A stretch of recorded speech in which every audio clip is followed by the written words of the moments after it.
Hello, everybody. It's me, Ross, and welcome back to another edition of the Kings of Anglia Fan Social, the fourth serving of the Kings of Anglia podcast this week. Hope you're enjoying all this content. It's been a whirlwind of a week, and today we've got another fan social with three fine gentlemen that are joining me. We've got Chris Peach making his debut, Bloomers, and good old David. We're going to be discussing, of course, the Cheltenham draw. We have the Masters, our Town Masters team. I've got the guys to think of 6 players over the age of 35 and also pick a manager. Of course, we're going to look ahead to Morecambe and also bring you the strike. Who is going to win the strike this week? We shall wait and see. I want to go and introduce the man making his debut first of all, and that is good old Chris Peach. He's been making appearances on game day. He's now making his appearance on the Fan Social. Chris, how are you, my friend? I'm very well, thank you. Had a good day at work and happy making my debut on the Fan Social. So I'm sure it's going to be interesting. Yes, man. And you got a nice backdrop. You know, you got everything sort of set up. You got your retro Town shirt on. Is that one of your favourite shirts? It is definitely one of the first shirts I ever had. Obviously not this one, but this one's I was a bit small. But I had number 10 Marshall on the back. So 93 season, 93, 94, 92, 93. One of them two. Definitely, with the mullet. But it's good to have you on the show, mate. And we're going to expand on the Cheltenham draw. But let's go over to Bloomers. Welcome back to the show, my friend. Always looking sharp as ever. How are you? All good, thank you. And nice to see everyone on Tuesday night for what is a rare 4-8 to Portman Road for me these days. Frustrating game. But, you know, we'll talk about that in a bit and look forward to Saturday because at the end of the day, the table is very bunched up at the moment and there are points there to be taken and there'll be teams that slip up in front of us. So, be a good show today. I'm looking forward to it. Yes, mate. A lot of content to bring you on today's pod. Let us know where you're listening to this to. I'm sure, hopefully, a lot of you guys are listening to this on your way up to Morecambe, so safe journey. But the final man joining us this week is David, who called Joe Pigott a plank. How are you, David? I'm fine, and I may be moderating things slightly in once you're sort of less passionate afterwards, but I still maintain that a Bollard would be better up front than he would. I'm good. I'm thawing out after sleet, hail, pestilence, locusts, disease. I was up ladders pruning fruit trees while the hail hit me. I wasn't happy. I swore. But you can't believe that, I know. But unbelievable. If listeners don't know this already, David is a gardener, so he's out in the elements every day, and I'm sure you're looking forward to the summer, the beautiful sunshine and the nice weather. I know that can be when you can sweat. It's the pity the very hottest part. Yeah, slight tangent from football. The very hottest part, so the July bit when it's sort of 30, 35 degrees. Absolute bunch of arse there because you sort of the ground's baked solid, so it's like trying to weed concrete, but also you just sweat buckets. And I forget to drink water, and then I end up getting a headache halfway through the afternoon. So that little bit of the summer, great for sitting in France, not so good for gardening, but equally this time of year, just get in the bin. Frankly, spring, early summer, great. September, October, great. January, February, piss off. Forgetting to drink water and then regretting and having a headache most of the afternoon sounds like most of my Saturdays, to be honest, after watching Ipswich. So that is true. Yeah, I had that on a Sunday, but that has nothing to do with water. That has an excess of gin. Definitely. All right, enough of that. I know we're trying our best to stay away from the 0-0 draw, although the first half wasn't too bad. But let's expand, let's recap on the goalless draw with Cheltenham. Boring Cheltenham was the chant. Chris, your thoughts on the game? You're on game day, but a chance now to add more thoughts to it. Yeah, again, it was just, you get them games, just frustrating. I mean, if we score after 5 minutes, to quote someone, there's going to be a shower of goals, you know. Ross? You had to do it, didn't you? Of course I did. It's just one of them, like, with so many chances. First 25 minutes, we were brilliant. Best I've seen us play for a long time. We have been playing well under McKenna. But like I said, Walton's had really one crucial save to make. The back three have done their job. Bit disappointed Thompson. He wasn't really attacking that much. He'd sort of get to the halfway line, stop, turn back. Carroll had a good first like 30 minutes. Then he sort of faded. Morsey, he didn't seem to run forward as much as he can. I think it's because he's obviously not playing with Evans, obviously we'll cover that a bit later, then Selena done all right, and then Chaplin and Jackson just didn't really figure that much, to be honest. But overall, getting early goals is a different game. But unfortunately, we didn't get it, and it just got more frustrating. Cheltenham started winding the clock down, which teams are going to do in this league. I don't sound arrogant. We're a big fish in this league, and they're going to come to Portman Road, try and weather the storm, then get a draw, and that's what they did. I mean, at the end was a joke where the bloke went down at the Sir Ralph Ramsey stand end. Then he held his knee, his thigh, his leg, his arm, his head. Just like blatantly playing for time. But yeah, overall, bloody frustrating. That is the word. I think that will be the word of the podcast, is that it was frustrating. And Bloomers, it was just that. As I said, decent first 30 minutes. And if Wes Burns scored that goal, that chance in the 5th minute, it would have showered goals, as I said on the main pod. But expand on your thoughts, my friend. Muted mic, mate. Oh, I've tried so hard all season not to do that. Hey. Also ruined my joke, so we'll leave that until later. Okay. So it's a bit of a weird one, really, because I feel like in a parallel universe somewhere in the outer cosmos, the Tuesday's game was what Burton's game could have been Saturday. As in, if we hadn't scored in the first minute against Burton, there's every chance that could have happened then. So the difference was getting the early goal just creates a completely different game. I know that Burton didn't seem that rattled in the sort of mid-section of the first half, and they continued to play the way they did and looked quite threatening. And then we kind of pulled away in the second half and whatever. But I could easily see that have happened on Saturday. The truth is probably somewhere in between. Obviously, not every game you're going to score in the first minute, but then also not every game you're gonna have what we did on Tuesday night. And it was quite obviously disappointing. I was in a rare vantage point, actually sitting in the upper cobbled, so I was bang on halfway, and it was an interesting experience watching a game at Portman Road, kind of where the best seats in the house, quote unquote. And what frustrated me the most is that there just didn't seem to be any kind of connection between midfield and the forwards, and the players that you'd expect to have doing that kind of carrying work in between were kind of very ineffectual, really. Pigott, I'm sure David will continue the Pigott chat. That's not me, having a go at him, whatever. Because at the end of the day, he's not effective. Well, choose your words. Not effective, not a striker. If you're gonna play a different way, you might get more out of him, but we're not playing a way that's going to make him any kind of effective. So why play him? It is what I would say. That's not to critique Pigott as much as just say, if you don't think you're going to play the way that's going to get the most out of him, then it's a waste of a spot on the field. That's probably quite a harsh thing to say, but at the end of the day, we've got an abundance of strikers to choose from. Whether they're any good or not is a different question, but I wouldn't be choosing Pigott ahead of some of the others that we've got, the way that we're going to play. I don't really have a problem with Gerald. It's not like the Oxford game. The Oxford game felt a lot more frustrating to me, but for whatever reason, I kind of expected this from Cheltenham, and I don't really have an issue with it. I do have an issue with it being that a point's not going to change their season, so I don't know why they're celebrating like they won the Champions League final, but a point away from home at Ipswich is a good point for them. I have no issues with them going for that because it's a good result, and it's down to us as a home team to break them down, and it just didn't happen, and it's frustrating. But at the end of the day, the weekend's going to come, and there's going to be teams sort of playing each other towards the top end of League One, and they'll drop points. But now you're really in the sort of last, even if you weren't before, you're in the last chance saloon where you've got to win on Saturday, and anything other than a win won't do. Because every single time that you don't do that, you put yourself behind the 8 ball more and more. And this is just a continuation of what I spoke about on Tuesday night. Nothing, that's not to do with McKenna, the selection of Pigott might be, but what's to do with McKenna is the fact that he's already got, 25 points from 11 games. I might be wrong there, but I think it's 25.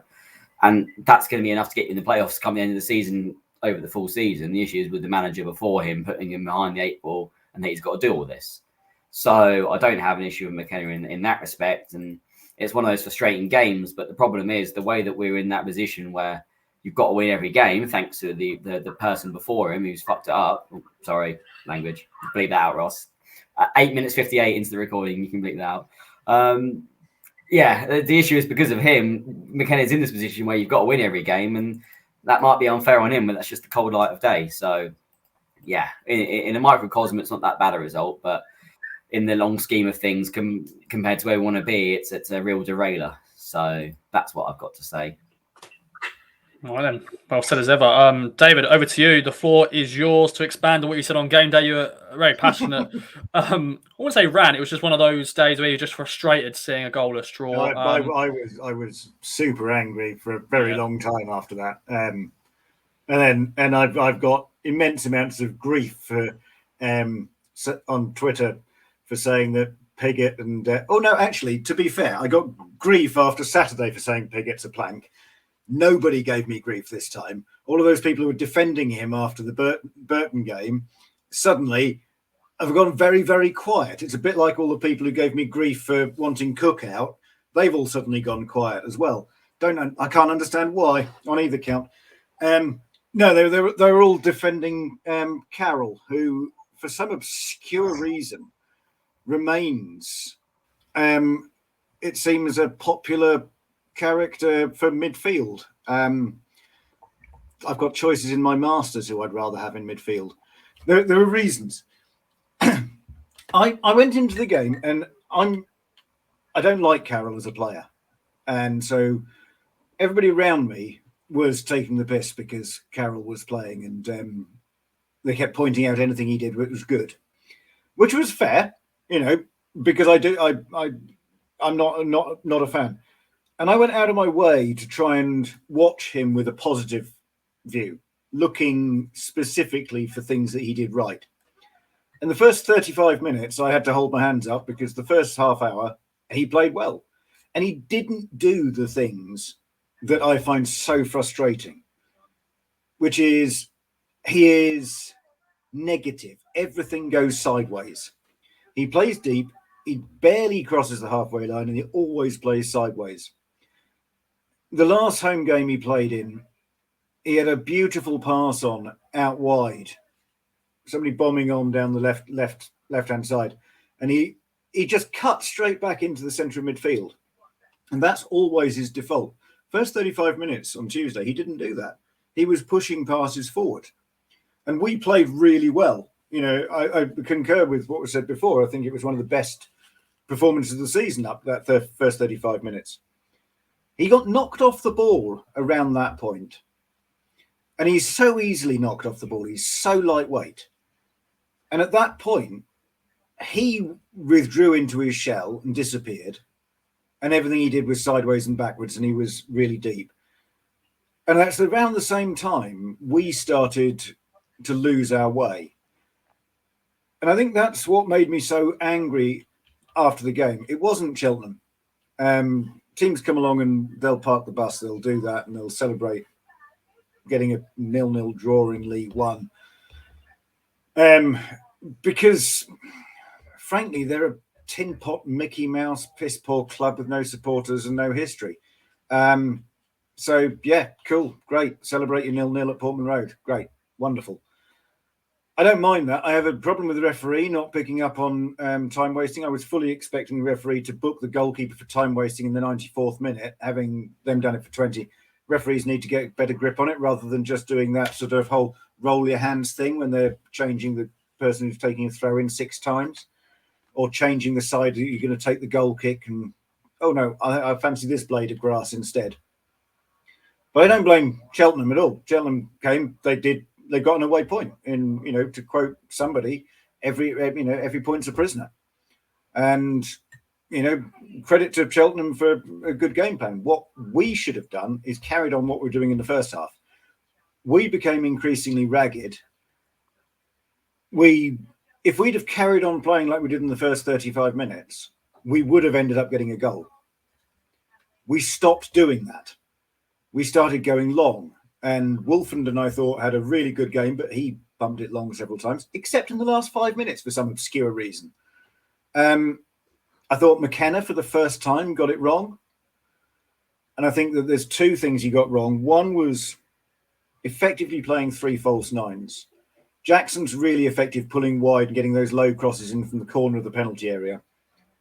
Selena's, as we know, really good with his ball at his feet, and Chaplin is he snaffles goals far post. He does all of those things, but he's a hard worker. He's not striker. So he had no focus. Some of those balls across the box in that first 30 minutes, if you'd had Norwood or Bonn in there, they would have poached those. But Jackson pulling wide, and suddenly you've got no one in there to put that chance away. So if you're playing whoever you've got there, you need to have somebody as a focal point who's going to stay in the middle. And then the substitutions, which left us with a weird, 5-1-4 thing going on at the end. And I just think that it was the wrong set of tactics and the wrong thing. And I think he just ballsed up on this one. The Vincent Young for Thompson, I thought was like for like. Vincent Young can't play left side because he always cuts in on his right foot. Thompson isn't a defensive winger like Burns is. He's a defender who pushes forward, which is why he doesn't go past people. We haven't got the right personnel on that side. Whether it's Penny, whether it's whether it's Thompson or whether it's Vincent Young, none of them can do what you need to do to have a flying, attacking wing back. And I mean, this all comes down ultimately, like Bloom has said, to the idiot we had before. Because he signed random players, giving us a disjointed side. We've got nobody as understudy to Morsey. And on the other side, we've got a whole multitude of players who are much of a muchness. If you lose Evans, as we have, and I'm a critic of Evans, I don't think he controls games particularly. But if you lose Evans, then you've got, I'm being harassed by a cat because I've stolen the cat's chair. Sorry, you are? Leave me alone. I need a cat now. Have you got a cat, Chris? I got two. I got two, so I'll shut him out the room. Keep out the way. Yeah. We've got a spare one on the settee with diarrhea if you want, Ross. I'll pass on that, mate. Yeah, you keep that one. Carry on.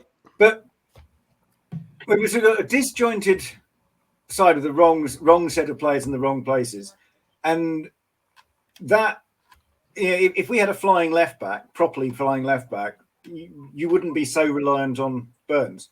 Equally, though, when a side comes to park the bus like Cheltenham, then Selena isn't the man to unlock things because he keeps the ball. One, he's selfish, but also he keeps the ball and he runs, and they've got bank after bank, and he tries to beat 3 or 4 different players. You need to have someone like Aluko who's going to be deeper, who's open things up with a pass. And keeping Selena on played into their hands because he's going to try going past and past and past, and there isn't the space to do that.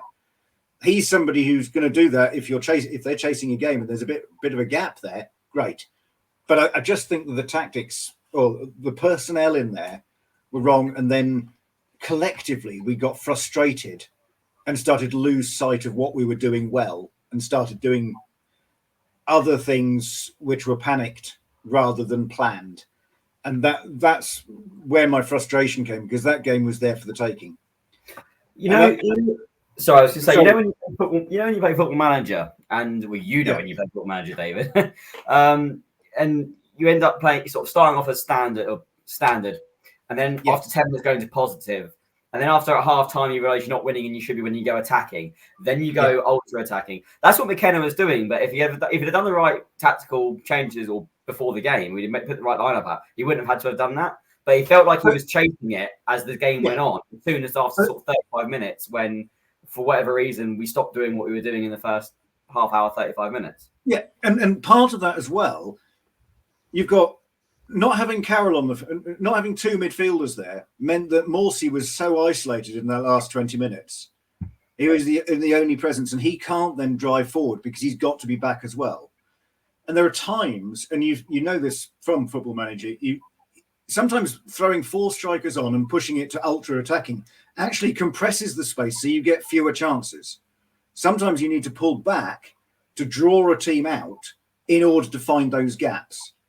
And that's what we need to do. We needed to sort of take somebody a little bit deeper, like bringing Aluko on for Selena, go a bit deeper and find the gaps in between the lines to let somebody else go free. And I just think that for the first time, and I mean, every manager will make mistakes and stuff. And I'm, I don't know whether McKenna will agree with me or not agree with me, but I'm sure he will have done all his post-match reviews, looked at that and gone, yeah, I could have done that different, and so forth, as you will after a win. He looked at Burton and gone, yeah, I could have made that better in that way, because that's how you become a better in any job, isn't it?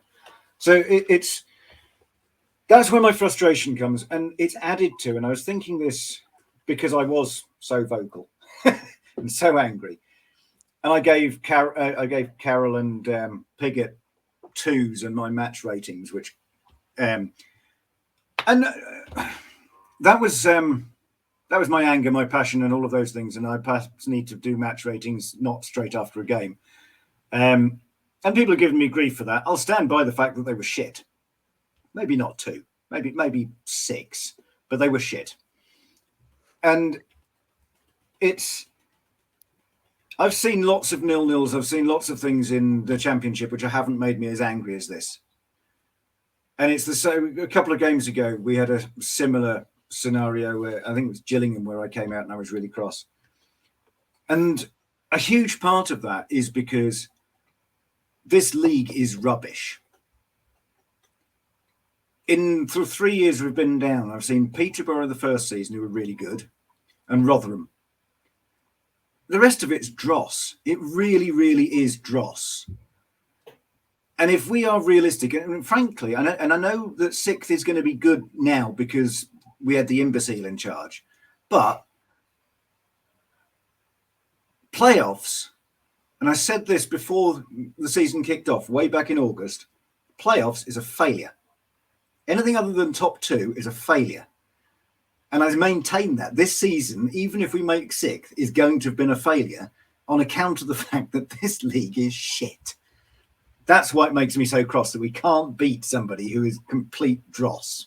Yeah, that's why I get this. Yeah, but I mean, at the end of the day, like analogy, if you go to a nightclub and you've got, premises of pulling a 10 out of 10 girl, but then it gets out to like, I don't know, 4 a.m. and you still haven't done anything, and then you see sort of a 6 out of 10 and you think, okay, that's still a success. That's the kind of way I look at the league this year, because yes, I completely agree with you, because we were all saying, I mean, the bookies, who aren't normally wrong, were saying that we were joint favourites. So if you don't get those lofty ambitions, it's going to be a failure. But at the end of the day, the position we're in, you still take 6. Now, what about you, Chris? Yeah, absolutely. I'm not going to. I don't think it's going to happen. I think I think it's going to go down to the last day, and we're going to just miss out. And that is, I mean, McKenna can go on an amazing run, and he will. We've had a pretty amazing run. He has. yeah, he's had, but to maintain that when you've got some trickier games, Rotherham away and things coming up, to maintain that, and expect other teams, because other teams are dropping points at the moment. Sunderland are dropping a lot of points. Are they going to carry on doing that? They start picking up a few. We've got to make ground on those as well. I think that the gap was too big to start with. Yeah, we said that in November. Yeah, it gives you no leeway. You were in my camp wanting Cook out. A minority. It was a minority, and we both got grief for it. And if we'd have got rid of him 6 weeks earlier, and McKenna had picked up 8 points, I mean, not even the rate of point collecting he's doing now of 2 points a game. If we got rid of him 6 weeks earlier and he picked up 8 extra points, Wigan would be in sight now.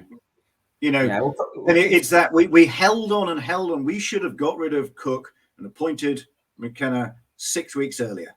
Yeah. And then I just want to know what Chris thinks. Chris, what do you think? Because we say that we think that the top 2 should have been the target at the start of the season. If we finish 6th now, obviously we'd be happy because of the position we're in, but would you still see that as a failure considering what we had at the start of the season? Oh, definitely. Start of the season, sign 90 new players. It's not as we've got the biggest budget in the league. That's why we're favourites. And we should have been, I agree, we should be top 2. But as you say, under the last reign of Mr. Cook, it didn't start well. And I personally feel, I started asking questions myself a little bit. It was after the Bolton game, losing at home 5-2. alarm bells should have been ringing then a little bit, but then always got to give the bloke a chance. If you sign 19 players, personally, I thought he'd get into the season.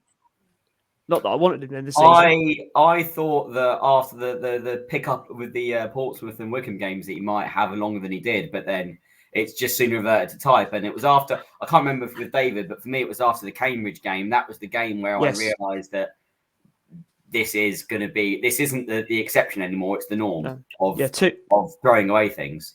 2-0 up, you should see the game out really. No disrespect to Cambridge, but you 2-0 up, see the goal for half time. Then it was just the manner of it as well. Yeah. It was, for me, it was before the Wickham game. I can't remember which game it was. It was before Wickham, because then everyone was turning around to me and going, there you go, you see, we've beaten Wickham. Now, what do you think? And I was going, well, my opinion hasn't changed because he's still doing the same things. That was my problem. And the nonsense. I mean, I didn't like the transferring in the summer because we got overloaded in some places and not enough in others.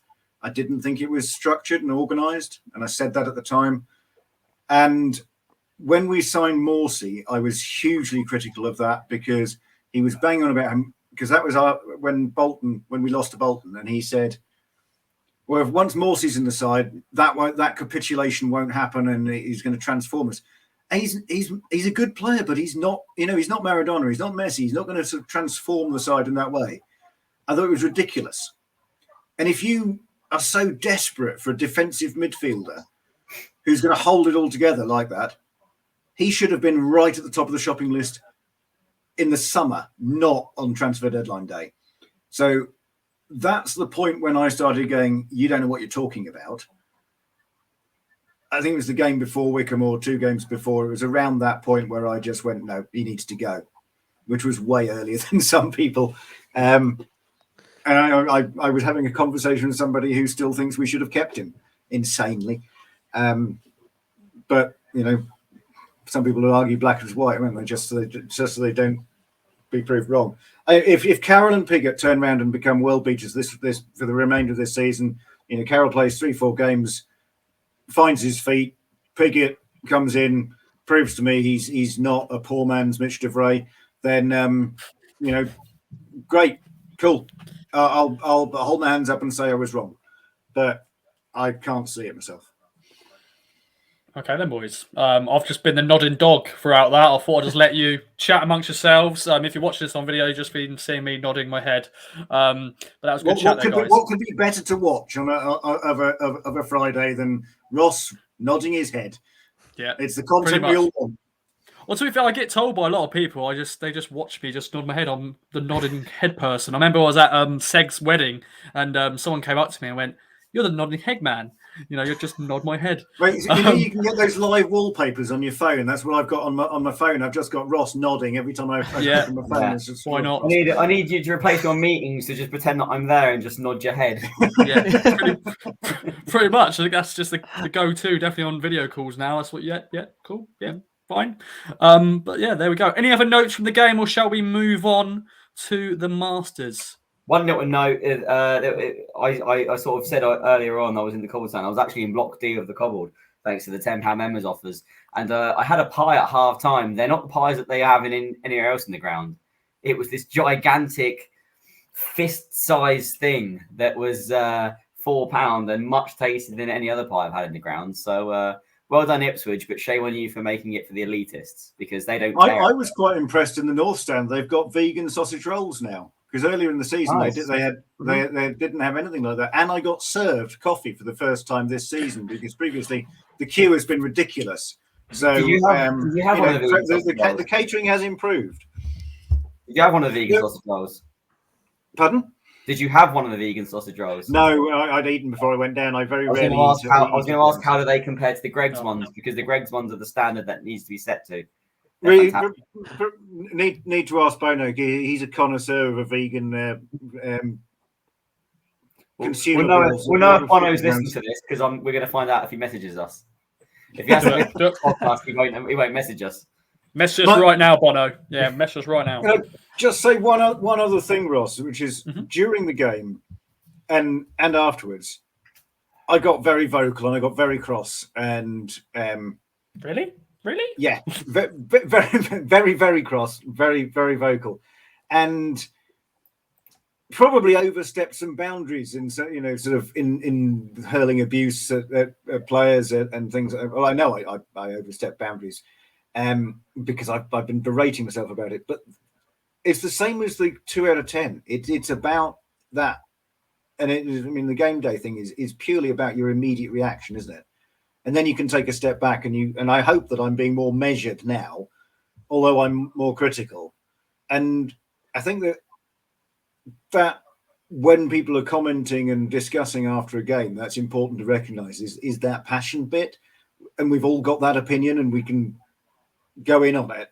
But when you come out of a ground, you've got all that emotion, which is what makes good media, but it's also not good if you're looking for common sense and rationality. And I wasn't rational. So those people who stood around me who were putting up with my expletives on Tuesday night, I do apologise. Yeah. See my Charlton away rant for. Oh God. It does happen. It does happen. I was getting very, very cross with them with their players feigning injury, and I was suggesting that seeing if they were going to go down pretending an injury, then perhaps we should just sort of cause them an injury, and then they would have something to cry about, basically. Which was perhaps not entirely sort of a responsible thing to be encouraging, but which I've sort of regretted since. So I'm apologising for being intemperate. Indeed. I don't want anybody Chris, to be injured. No, definitely not. Chris, any other notes before we move on? No, the only thing I will pick up on I thought like the David talked about the play acting. In my opinion, when a player lays there, then the ref finally stops the game. Bring the physio straight on. Then he has to go off. Then they stop the game. The ref goes over, "You all right?" He sort of goes, "Yeah, I'm all right." Then eventually they get up. But if you bring the physio on, then they have to go off. Then they lost a player for that. I think we should go further, Chris. I think that if physio comes on for, say, a minute, the player needs to go off for a minute. It needs to be the same length. If they claim they've got a head injury and the physio comes on, well, you need to be properly assessed. That could be concussion. That's correct. Because they're gaming the system. Because they're trying to protect people from head injuries, they're gaming it now. Oxford did it hugely. And I think that the only way you're going to do it is by causing the side doing it inconvenience. And if you went off for 3 minutes because you had the physio on for 3 minutes, that's going to inconvenience them. Yeah. And it would stop. Yeah. So I agree with you. Something needs to be done. Last thing I'll say about this is that normally when you get games like this with play acting, whatever, normally you get the majority or the minority of people saying, "Oh, the referees this, referees that." Not one word about the referee. He was a very good referee on Tuesday night. Didn't put up with the play acting and also added on, I think, 6 or 7 minutes at the end. So well done, that ref. You're much better than them on Saturday, who I can't even begin to talk about. And yeah, well done for having a common sense game. You probably screwed up some clubs somewhere down the line, but on Tuesday night you didn't do anything too badly. So well done you. You can hold your head up high, unlike some other people. The play acting thing annoys me regardless. It's not just against us. If you watch Match of the Day or something like that, and it's one of the reasons I hate the Premier League so much is because they're permanently rolling on the floor because somebody whispered something rude to them and it's floored them. It just really from the Danielson that time when he was kicked in the shin and went down clutching his head in the World Cup. Yeah. From that point onwards, it's just got worse and worse and worse, and it drives me insane. It really does. Okay, perfect way to end it there. Okay then, so as you're aware, on Monday it was announced that Master Football is back, and we mentioned it on the main pod, but I thought this is a great opportunity to have a section on it, on Town. We found out it's actually 6 players and over the age of 35, so it opens up more players. Chris, over to you. If you're watching on video, you'll see Chris's team below, but Chris, what is your team? And also your manager. And I've also meant the manager can be anybody. It doesn't need to be a former Town manager. It can be one of the managers of a Town player. Right, I'll go to the manager first. Shefki Kuchi. He's managed, and his work rate when he played, I'm sure he'd install that in the players, so to speak, and I absolutely love him. I mean, I think it was, I can't remember the comedian's name, done the swallow dive at half time. That was absolutely brilliant. My goalkeeper is Kelvin Davis. Most people go for Richard Wright, maybe, but I love Kelvin, just a decent keeper. Strong. Yeah. Fabian Wilness, just for the step over. I mean, you need a defender in there, and and Fabi can get up and down the wing. My next one is Richard Naylor, because he can play defence or he can play up front. So when you're attacking, he can run up front. Obviously, when running the cross, he can come back, and he's got that little nasty streak in him, hasn't he? So he can get a bit stuck in. Next one is Jim Mcgilton. You've got Jim in there, just his all-round skill, pass and shoot from anywhere. And obviously, my all-time favourite player, Matt Holland. I mean, I idolise that bloke. Absolutely love him. Obviously, when I was first I got Ipswich, he was my more success, like under Burley. So, and obviously he's just in midfield, box to box. And up front, I've gone for Pablo Cunyago, because he can unlock any defence, in my opinion, and one of the most skillful strikers I've seen at the club in my time watching. And they'd win the Masters, full stop. That team. Definitely. Good team. Over to you then, Bloomers. This is your team. Why have you picked these? Now, first of all, I'd like to say that I made this decision within 2 minutes of actually coming on. So these might change, but yeah, they're there now to see on the screen. So I'll go through it. First of all, at the back, Richard Wright. This is quite influenced by players or people that have got sons currently being professional footballers, i.e., it's in your genes. You don't lose it. So therefore, Richard Wright, his son, is a professional. Well, professional is a generous term. Professional footballer for Fleetwood Town. So get him in the six immediately. Second of all, at the Masters, obviously, it's quite fluid six-a-side stuff. So you don't really need a big slogger centre-half back there. You're going to be looking for sort of quicker players who are defenders as well. So Jamie Clapham and Fabian Winners on the left and right. You know, they played with each other before. Both have got a beautiful eye. Both were obviously meeting the threshold of over 35 quite comfortably, but also aren't in the age of the dinosaurs. So that's why they're in there. And Jamie Clapham also is a very underrated player in Ipswich Town's sort of late 90s, early 2000s as a stature, in my personal opinion. So that's why he's there. Matt Holland, for the same reason that Chris really has him. He's also my favourite player of all time. And yeah, you can't not have him in there, really, because, you know, captain, fantastic and all that. And it'd be nice to see him lift another pot of silverware 22 years after the last one. And then let's go all out attack. Screw it, it's the Masters. So let's reunite the 99-2000 partnership of Marcus Stewart and David Johnson. Stewart, obviously the greatest player in our history. And I mean that in the nicest possible way for anyone who was, 8 years old when 2000 hit and we won at Wembley for the last time since then. So obviously he's not the best player in our history, David. Don't look at me like that. It was that's clearly Glenn Pennyfather. It was facetious. And David Johnson, for the pure fact of why Richard Wright's in the team. If you look at Brennan right now for Forest, he is superb. Now David knows more about Football Manager than I do, and he's probably in a deeper save than I am as well. I can imagine Brennan's probably going for a fair penny right now in 2027 or whatever. He is. I'm scouting him a lot at the moment. I'm just trying to work out whether or not I can just put him into the side, but he is very good on Football Manager, and he's good in reality, obviously. Yeah, he is. You saw him against. Sorry, I was going to say you saw him against Leicester in the FA Cup on BBC, for a wider audience. He's clearly got gorgeous movement off the ball. Fantastic, and he's a Nottingham born and bred lad who's starring for the first team right now, having come through the academy. And let's be honest, that's what every team wants, someone like that. And credit to Nottingham for getting the most out of him. And then manager, I picked a manager for the first team. Sorry, the manager that managed the first team in the 21st century, Tony Mowbray. I was just trying to think of someone that I'd like to see from that time era that could sort of slot in there. I think Joe Royal might be a bit too far gone now. And there's no one else in the 21st century I really want to see in charge of Ipswich Town anymore, with the possible exception of Burley, who obviously will always have legend status. But actually, I think I'd like the manager to be David, if I'm being perfectly honest. not for the age, that's ageist, but just, we hear so much about his fantastic tactical acumen, and what finer place to show it than to get a bunch of over 35s moving in an indoor football. We shall see what we can do. But yeah, good team, Bloomers. Very good team. Right then, over to you, David.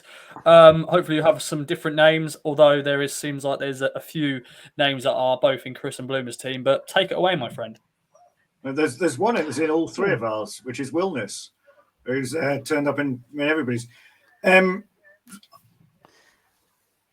have like two issues. The first of is I have a problem with it being over 35s because there's a whole load of players who are still playing at that age. You could put McGoldrick in there as but he's still playing. You could put Daryl Murphy in there. There's a whole load of over 35s who are still playing. You could put your manager in there. Pardon? You could put your manager in there. Yes, you could. That was my manager was put in specifically because of Ross. I'll tell you about that in a moment. But right, that's the other one is that there's a lot of players who, for Masters, I would, in that sort of thing, I would put in. Like Bacon did the main pod where he was talking about Walk and Burley and stuff. But I shied away from that because I thought they needed to still be able to run. But so it's slightly tempered by the fact that my actual Masters side would probably be slightly skewed older than this. I thought back at goalkeepers and it was going to be one of two, wasn't it? It was going to be Davis or Wright. I went for Wright rather than Davis, but Thompson, I love Neil Thompson, one of my all-time favourite players. The way in which he would move past, because one of the things I love is somebody who's physical and fast. And Thompson didn't give ground. He wasn't, he would tackle hard, he'd get forward, and he had an absolute thunderbolt of a shot on him. And that I adore. That is just blast it. None of this tippy-tappy passy stuff. Just blast the bloody thing. And that's what I like. So Thompson one side, Wilness, and again, no need for this is six-a-side. You don't need a big hairy ass centre-half in the middle. You've got pace and things they can defend and then get forward. So that's why Wilness is on the side. And he's a beautiful right back, isn't he? Wasn't he? Miller. Now, this comes back to the same problem that we mentioned Mr. Carroll before. Tommy Miller is the epitome of what I love about a midfielder. And you can say the same about Walker. And I was struggling during the week. Thinking, when was the last time we had a midfielder who I properly loved? And it's Tommy Miller.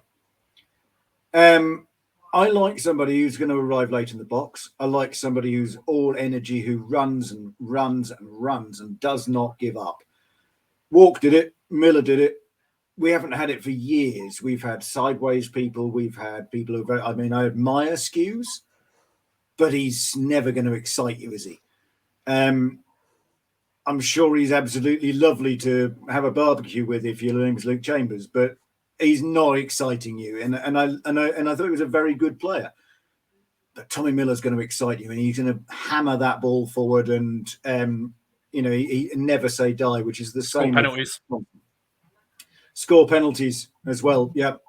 Sixto Peralta, one of my favourite short-lived players. Absolutely beautiful pass of the ball. He's not going to be going sideways.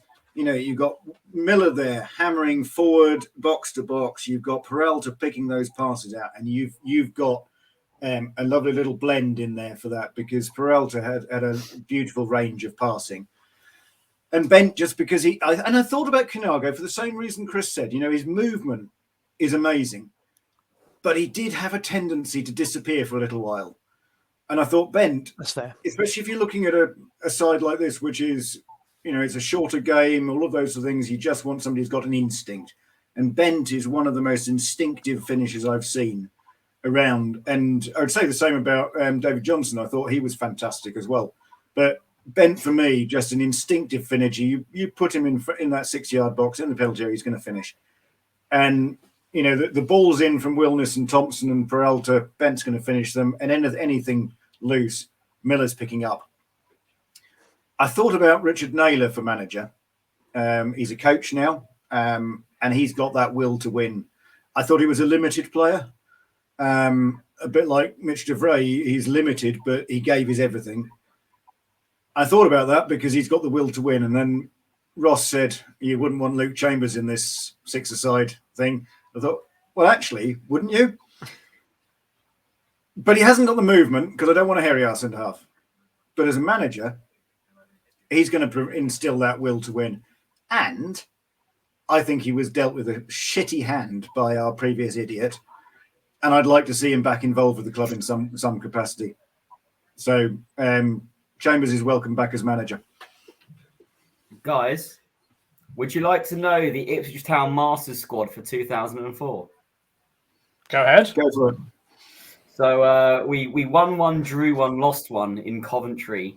The last time, I'm not sure it was the last time that we were in the Masters, but this came up on TWTD, so screw it. One of David's selections was in that squad, and there's no guesses for which one that was because there's a 15-year age difference between him and the rest of them. It must be Thompson.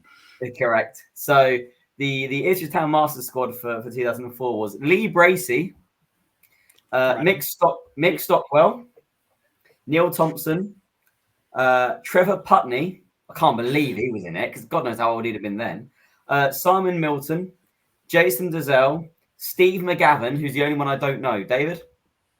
We signed him from Sudbury, I believe, but he was a midfielder.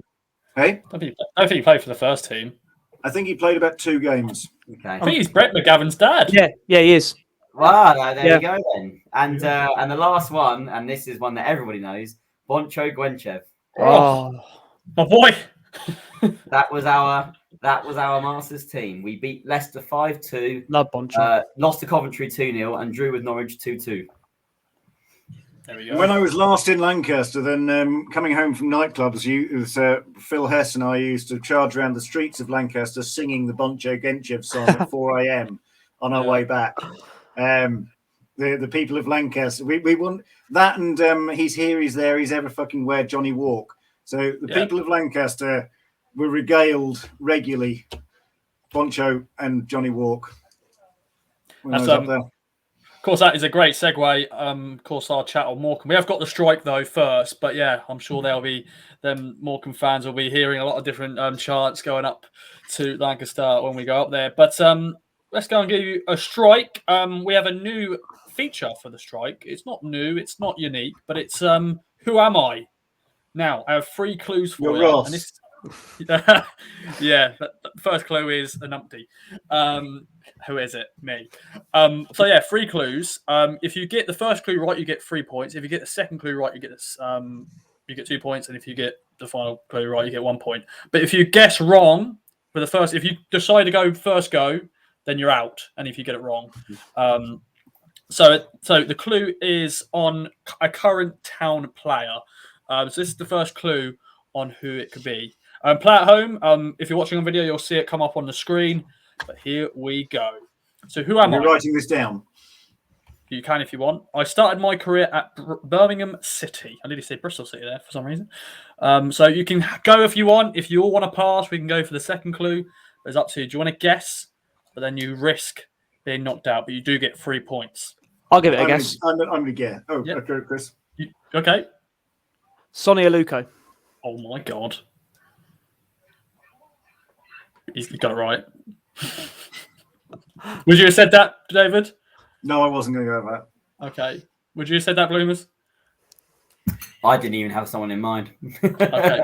Yeah. I'll be honest. I was lucky. I was playing Football Manager at the weekend. I had a little look at Aluko's career and what he started. But so I'll be honest. I got lucky on that one. Okay. So Chris has got 3 points. Sorry to say, lads.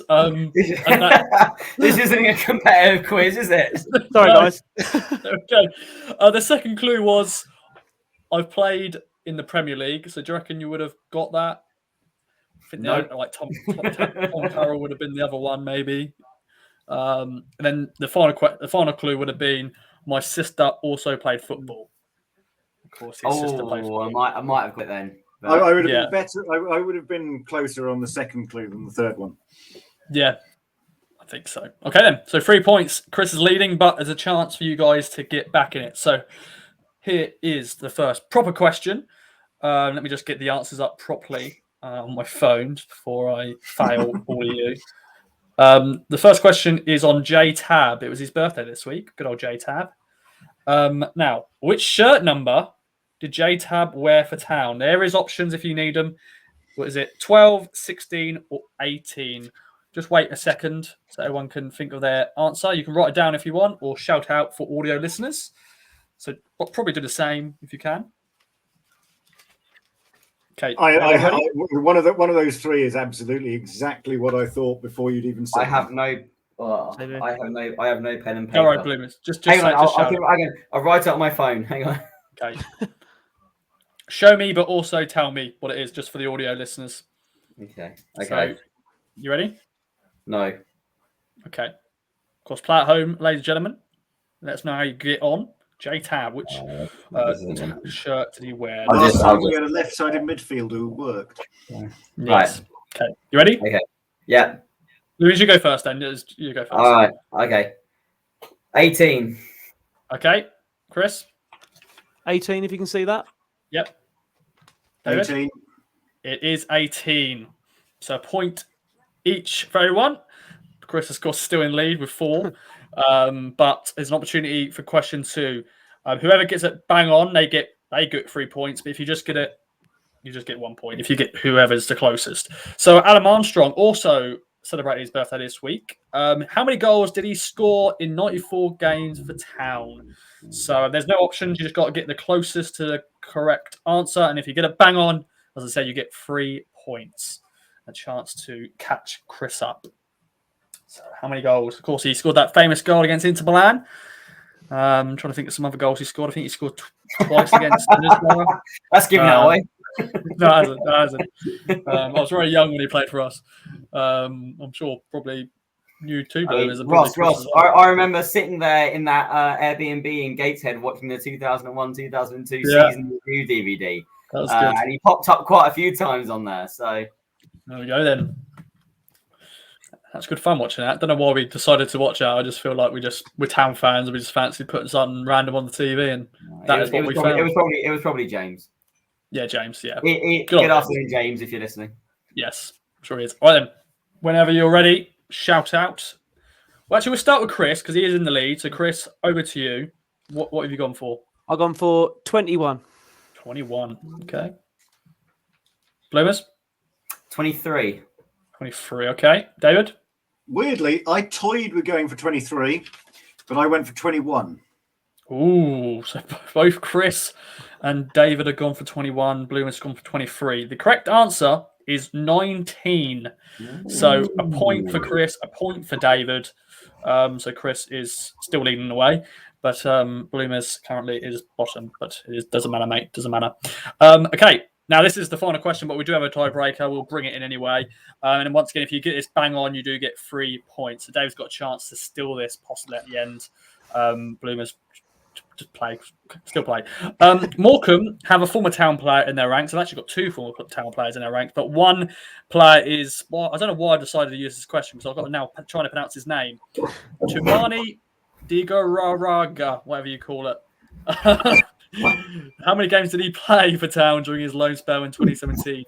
Tumani Digaraga. Is that how you say it? Diags. Diags is what we used to nickname him. Diags. Yeah. I liked him actually as a player. I think he's done really well at Morecambe.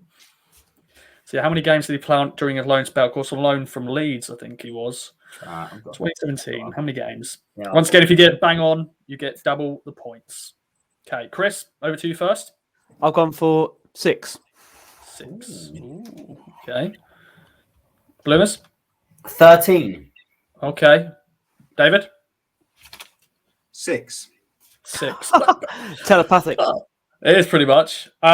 Someone was so close, and that someone is Bloomers. It's 12. Oh, so he gets a point. So Chris has won, but we will do a tiebreaker, and it's up to you, Chris, if you want to gamble it. Oh, I've got to gamble. Now, it's going to be a tricky gamble because I don't know if someone's actually going to get this dead on, really, because it is what is the capacity of the Masuma Stadium, aka Morecambe Stadium. I don't know if anybody's actually going to get it bang on, so I don't know how we should work it out. Maybe if you get so close, you win it. It's up to you, Chris, if you want to gamble. Yeah, I'll gamble. You gamble. So if you get very close, and you win. But if you don't get anywhere close, then it doesn't matter. But you have a little think. Morecambe, Masuma Stadium. This will, of course, be our first ever visit there as a club, because I think we've been to Morecambe before back in 2001, but it was their old ground. So yeah. What was the name of the old ground, Ross? Christie Park. Oh, well done. I didn't expect you to get that. It's on. I've got it on Wikipedia. That's probably why. It's right in front of me. So I was getting the answer. No googling. No googling. That's when Matteo Sereni decided I don't want to play in this game, wasn't it? It was all right. It was all right. No, can I be rested for this? And then after that, then he didn't come back in because that's not how it works over here, is it? Yeah. Wasn't that the game that your boy Peralta scored in as well? No, it's Dagenham. It was. That's Dagenham. Oh, Dagenham. Yeah, it was. Were they in the same season? Were they? Oh, I didn't realise that. Well, maybe that was the season before, because of course we're in the Premier League 2 years, weren't we? But I know Morecambe was a 3-0 win. It was Armstrong, Stewart, and Jermaine Wright who scored. Because that was going to be another question for this pod, but then I decided that a bit of a boring pod. That Dagenham game was the second ever away game that I ever went to, and coins got thrown at us. Great times. Great times. Okay then. Well, let's get right into it then. Let's start off with Chris, as he is in the lead, and it's a chance for him to gamble. What are you going for? 6,800. Oh, okay. Bloomers? 6,333. Ooh. David? 8,650. Well, David's completely wrong, so he's out of it. Now, the correct answer is 6,476. Now, that was very close for Bloomers. Do we give it? Are you happy for him to give it, Chris? Yeah, I think we'll do what they used to do in the Charity Shield, and we'll share it. Share it, yeah. Yeah. Back in the old days. Can you imagine them sharing the Charity Shield these days, by the way? Foreign concept to younger people, sharing the trophy. Yeah. I mean, it's probably for the better, not the worse, but still. No. Can I say it still should be the Charity Shield, not the Community Shield or anything else like that? It should be the Charity Shield. Indeed. Didn't we lose? There's me showing my age. Yeah. Didn't we lose 6-0 against Forest after we won the FA Cup? I think we played Forest. I think we lost 6-0. David? I wasn't interested in football then. I hated football when we were good. we won't go into that. That's a long story. Hang on. I can see a common theme here then. Not supporting us. Yeah, I started watching football at the end of Bobby Ferguson's time, so 86 I started. Fair play. Little story there for David. We've got to know you a lot on this podcast, David. You know what you do as a job and other bits and bobs. Calling Joe Piggott less than a bollard. But let's go and talk about Morecambe this weekend. A long trip up to Morecambe. Of course, got Derek Adams now in charge. His second spell. Of course, got him promoted last year to League One for the first time in their history. Then he decided to go to Bradford City. He's been sacked, and now he's back. Of course, Stephen Robertson left and gone to St Mirren in Scotland. And this will be an interesting trip. Chris, how are you feeling going into this one? Your prediction as well. I'm still quite confident. If we play the way I know we can play, and we have been playing like the first 30 minutes against Cheltenham and mainly the second half against Burton, we're in a good chance because their last 6 games, they've lost 3, drawn 3. I know you got the thing on the new manager bounce, but I think we'll go there and we'll win 2-0. I still think we'll keep a clean sheet because the back 3 have done an amazing job. Walton's, like I say, he's too good for this league, that keeper, in my opinion. He should be a top 6 championship keeper. But yeah, I think we'll keep a clean sheet, we'll win 2-0 and we'll get back on the ball. Still undefeated, but we'll get back on the roll again, if that makes sense. Definitely. We now got over the hour mark on the podcast, so we are going to try to wrap it up because I think there's a good length for someone's trip up to Morecambe. I know it's like a 5-hour journey, but just to get them on their way. What do you think? Are they going to play this twice or something? Are they? Yeah. How about repeat? We're going to listen to this to Cambridge. Then it's like a nice little pasty at Cambridge. Then put it back on. Yeah. M6 stop off just the other side of Birmingham, and then they can put it back on again. I'm thinking of people like Dazzo, who's only got a short trip. It's still a little bit of a trip for him. He lives in Chester. All the time, there's sort of sat nav's got a little picture of Ross going. Yeah, nodding. Yeah, still not here, still a while away. But anyway, Bloomers, how are you feeling going into this one and your prediction, my friend? This is going to be one of those rare times where not only am I not going to be watching the game, I'm also not even going to be following the game because I'm going to be with some friends. So I'm going to be completely in the dark for this, which is probably for the best because On previous occasions, I've done that. We've won. But Morecambe are sort of a weird team that started off really well at the start of the season. They've kind of tailed off to become what you might have expected them to become. And that's no disrespect to them, because if they finish 20th in League One this season, that's a fantastic achievement for them. Their main source of goals, Cole Stockton, has only got 1 in 6 in his most recent games. So he's Brad's already said he's going to score today. Yeah, I mean, okay, he's on 21 goals this season. I believe he scored 2 goals in our first game of the season. So he's obviously the most... nodding again, just nodding. Well, he's also the most proficient goal threat. But look, at the end of the day, if you want to become a top 6 side, you have to win these games. There's no ifs, ands, or buts about it. It's very black and white. It's very easy. If you don't win this game, we don't deserve to be in the top 6. If you win this game, this is where you get those points to become a top 6 side. So, down to McKenna and the team to put out the result, because I don't think it's going to be easy. I don't think it's going to be enjoyable, apart from the people that go, because for all intents and purposes, Morecambe's a lovely town and some lovely pubs and lovely hospitality. But that's only from what people from Morecambe have told me.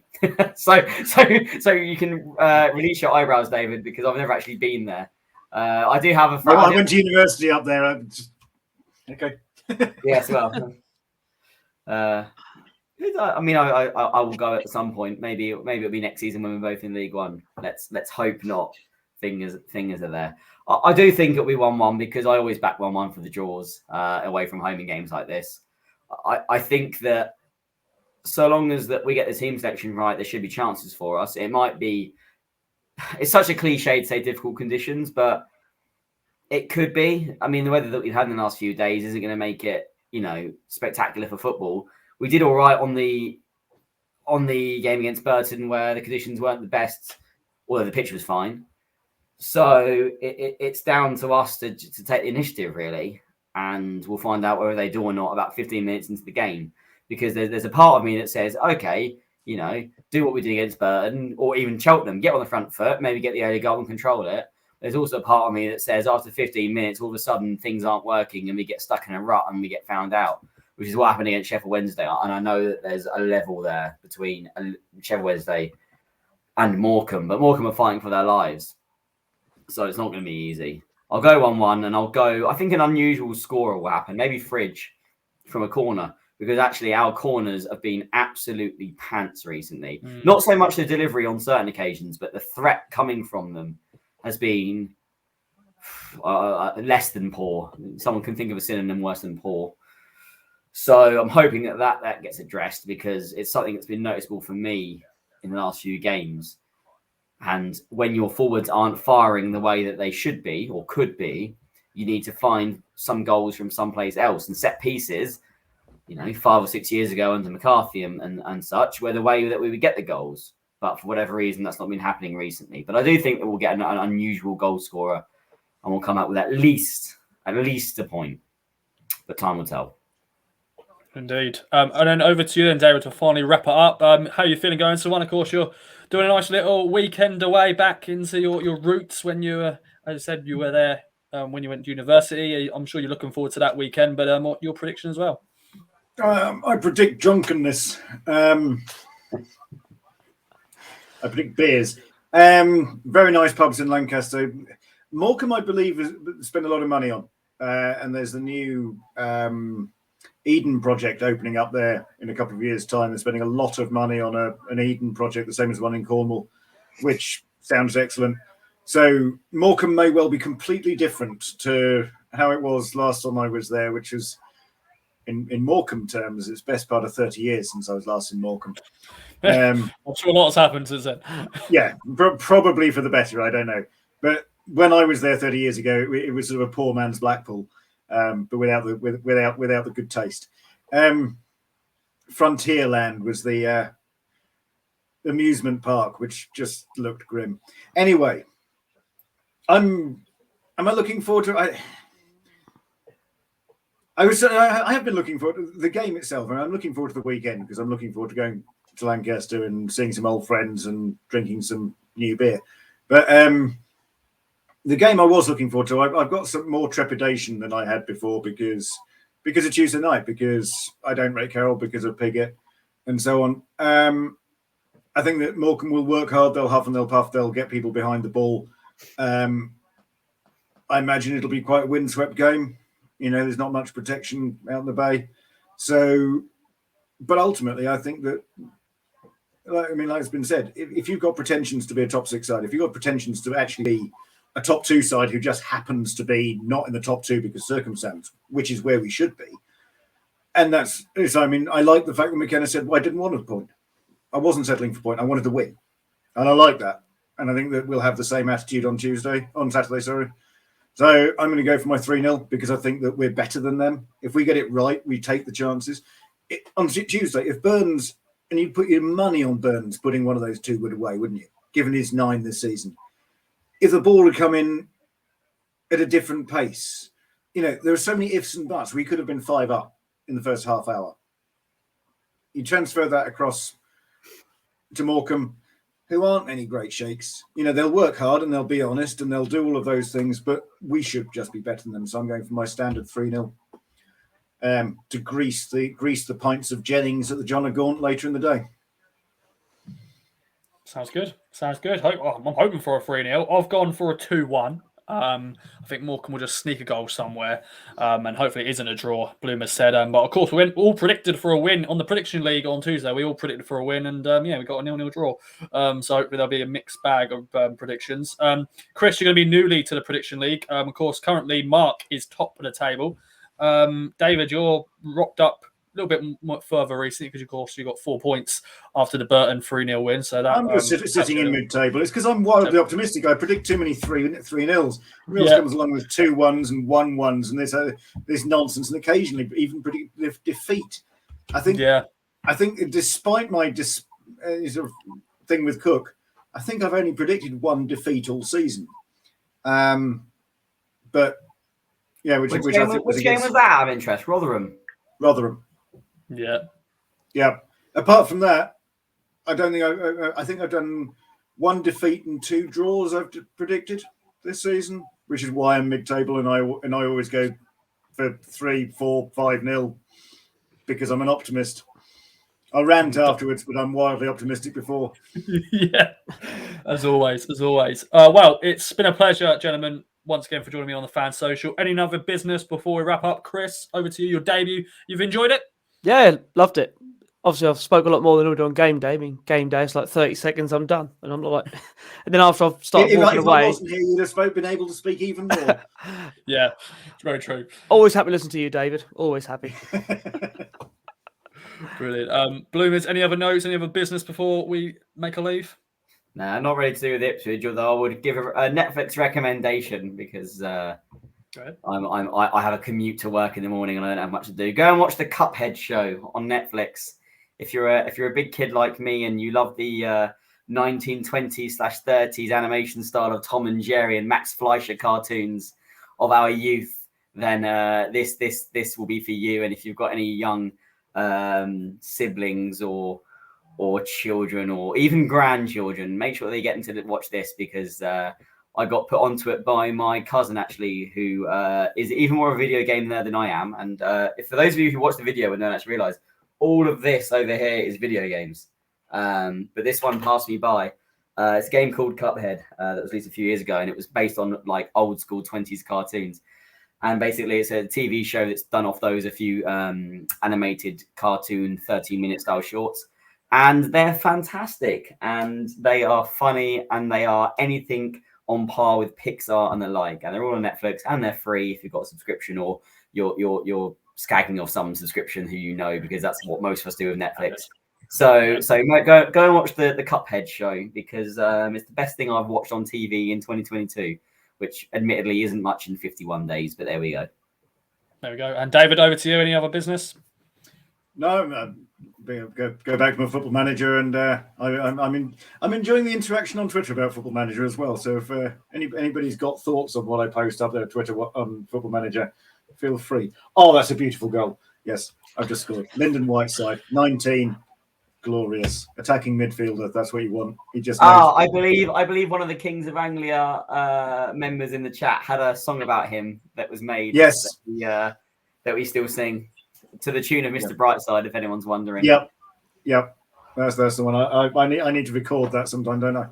But yeah, he's just scored from the the corner of the penalty area, just a curled one to put us 1-0 up against Liverpool. He's coming out of his cage and he's playing Sublime.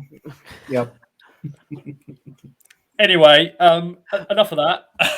It's been another great fan social. Chris, Bloomers, David, thanks for joining me. Of course, if you want to get involved in future game days, the future fan socials, get in contact with me, Ross Media UK on Twitter. Of course, follow us on all our socials, as you can see on the screen. Also at Kings of Anglia on Twitter, Instagram, Facebook, and also YouTube. That's where all our content go. And safe trip to Morecambe if you're going. If you're driving right now to Morecambe, hello. And, well, goodbye as well, because we're about to leave. Yeah, but there we go. And if you aren't going to the game, don't crash. But, of course, if you aren't going to the game, follow the game with us on all our websites and also watching Game Day and Andy and Stu's React. I'm going to shut up now because I'm rambling as ever with the outro. Of course, support our sponsors at manscaped.com. Use the code KOA at manscaped.com to get 20% off and free delivery. I'm going to go now. Goodbye from the Nodding Dog, Ross.